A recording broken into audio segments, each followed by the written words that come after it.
2026년 8월 19일 밤 쏟아지는 폭우 속에서 1억 인구의 베트남 시민들이 또다시 타국의 태극기를 높이 흔들었습니다. 서울의 관료주의적 권력 구조에서 철저히 외면받던 지도자가 국경을 넘자마자 어떻게 한 국가를 뒤흔드는 불패의 제국을 건설했을까요? 이것은 단순한 승리가 아니라 변방에서 부활한 망명한 왕의 귀환이자 한국 축구 상층부를 향한 가장 서늘한 고발장입니다. 국내 주요 스포츠 매체의 헤드라인은 일제히 상식 매직이라는 단 하나의 키워드로 뒤덮였습니다. 표면적으로 드러난 기록들을 살펴보면 이것은 단순한 승리를 넘어선 완전한 압도였습니다.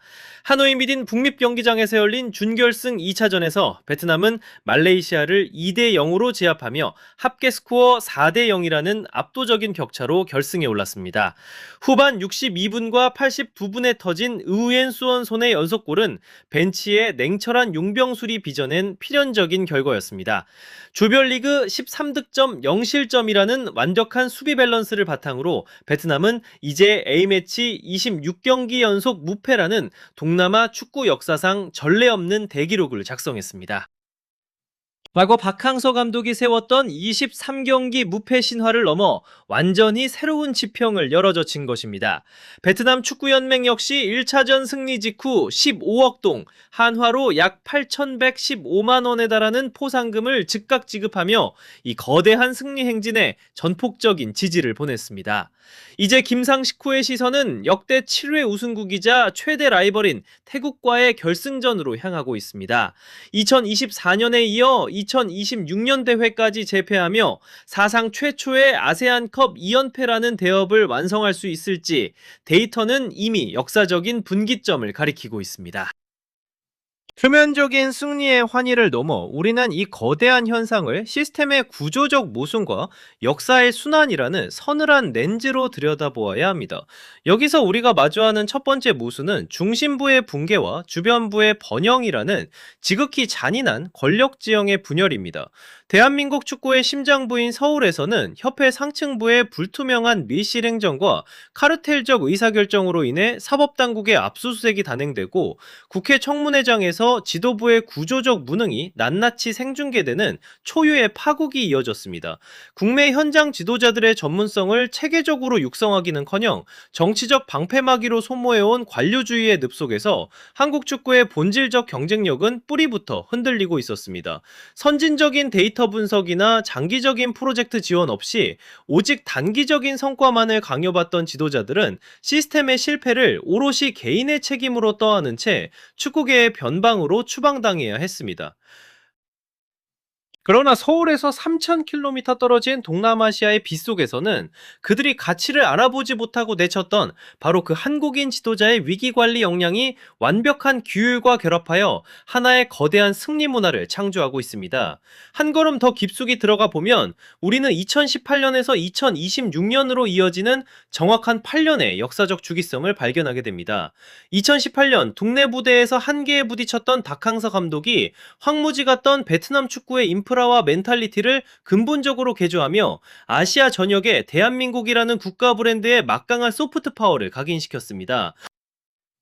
그리고 정확히 8년이 흐른 2026년 극심한 비난 속에서 K리그를 떠나야 했던 김상식 감독은 전임자의 유산을 답습하는 수준을 넘어 전인미답의 영역으로 시스템을 한 단계 더 진화시켰습니다. 이것은 결코 특정 개인의 일시적인 영웅담이 아니라 부패하고 경직된 본토의 시스템이 뛰어난 야전 사령관들을 품어내지 못할 때 나타나는 전형적인 망명자 증후군의 발현입니다. 상층부의 파벌 싸움과 무책임한 행정 속에서 내몰린 지도자들은 벼랑 끝에서 살아남기 위해 한국인 특유의 처절한 도끼와 철저한 승부사적 기질을 가슴에 품고 국경을 넘었습니다. 본토의 간섭이 배제되고 절대적인 현장 지휘권과 신뢰가 보장되는 환경이 주어지자 그들이 축적해온 선진적인 축구 지식과 강박에 가까운 완벽주의는 한 국가의 스포츠 생태계를 송두리째 재편하는 위대한 건축술로 변모한 것입니다. 가장 부패한 중심부가 가장 뛰어난 인재들을 밀어내고 그렇게 밀려난 망명한 왕들이 바다 건너 외지에서 제국을 세운다는 이 잔인한 역설이야말로 오늘날 한국 축구 지배구조가 마주한 가장 서글프고도 명백한 진실입니다. 이제 우리는 현장의 본질로 시선을 돌려 김상식이라는 지도자가 보여준 난놈의 위기관리 역학을 정밀하게 해부해 보아야 합니다. 그가 물려받은 베트남 대표팀은 결코 전성기의 상태가 아니었으며 포스트 박항서 시대의 극심한 신뢰 붕괴와 정체성 혼란 속에서 산산조각난 조직이었습니다. 이 무너진 집단을 재건한 핵심 동력은 감정적 호소나 일시적인 충격요법이 아닌 철저히 계산된 구조공학적 접근이었습니다. 현대 축구에서 위기에 빠진 대표팀을 단기간에 정상화하는 작업은 단순한 전술 교체를 넘어 선수단의 심리적 기저와 조직 문화를 전면적으로 재설계하는 고도의 경영학적 결단입니다. 오차를 극단적으로 제거하는 실용주의적 통제력을 통해 조별리그 전 경기 무실점이라는 철옹성을 구축했고 상대의 심리적 허점을 집요하게 파고들었습니다. 특히 준결승전의 팽팽한 교착 상태에서 후반 59분에 감행한 승부수는 흐름을 읽는 야전 사령관의 냉혹한 직관을 증명했습니다.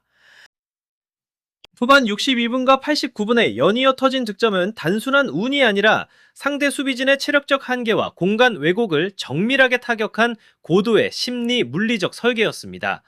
이러한 흔들리지 않는 원칙과 전문적 위험은 말레이시아와 태국을 불복시켰고 현지 축구협회가 연이어 사상 최대 규모의 포상금을 쏟아붓게 만든 결정적 이유입니다.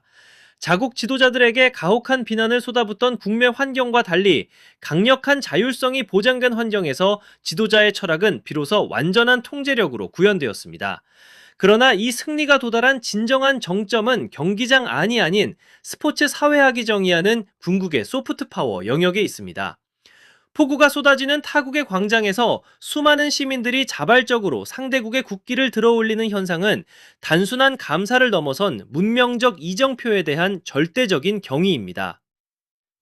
김상식 감독은 단순히 트로피를 노리는 외국인 기술자가 아니라 국제 무대에서 도약을 갈망하던 한 국가의 시스템을 통째로 덕상시킨 최고위 건축가로 스스로를 각인시켰습니다.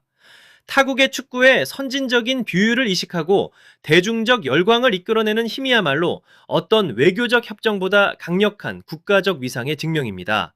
결국 이 압도적인 지배력은 대한민국 축구협회를 향한 가장 명백하고 반박 불가능한 고발장이 됩니다. 한국 축구의 위기는 현장의 지식이나 인재의 결핍 때문이 아니라 오직 권력 유지와 밀실 정치에 매몰된 상층부의 구조적 결함 때문이었다는 사실이 북경 밖에서 만천하에 입증된 것입니다. 정치적 간섭을 배제하고 무한한 권한과 신뢰를 부여했을 때 한국인 지도자가 만들어내는 결과물은 지금 서울의 밀실에 갇힌 관료들이 결코 이해할 수 없는 차원의 위대함입니다. 다가오는 태국과의 결승전은 단순한 아세안컵 2연패 도전을 넘어선 상징적 종착점입니다. 서울의 관료 시스템이 아무리 부패하고 수많은 수사망에 갇혀 질식하더라도 변방으로 밀려난 한국인 지도자의 도끼와 경영학적 지성은 여전히 아시아 축구를 이끄는 선구적 기준임을 증명하고 있습니다.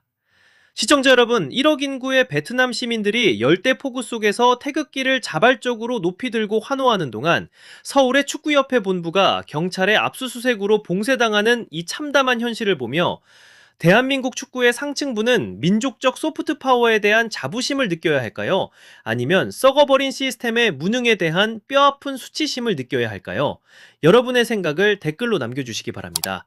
그라운드를 지배하는 가장 냉혹한 권력의 민낯을 끝까지 추적하겠습니다. K축구 데이터랩이었습니다.